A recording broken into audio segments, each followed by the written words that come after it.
அப்படி அம்மா வாய் கடிச்சு வரால எந்த கடித்து வரா தெரியும் என்ன கடித்து வரா அந்த பிரம்மசிரத்தை கிள்ளி கபாலம்மா ஆக்கி அந்த பிரம்மசிரத்தை கிள்ளி அவ கபாலம்மா ஆக்கி சீரத்தை ஏந்தி வந்தானோ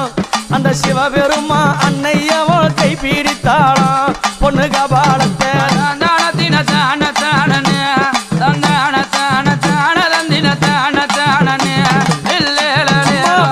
சீரம் பிரம்ம சீரம்மா அவளும் நித்தமா நிந்திர சக்தி சராபரி சாமுண்டி ஈஸ்வரி வாய் கடித்தா கப்பரவோ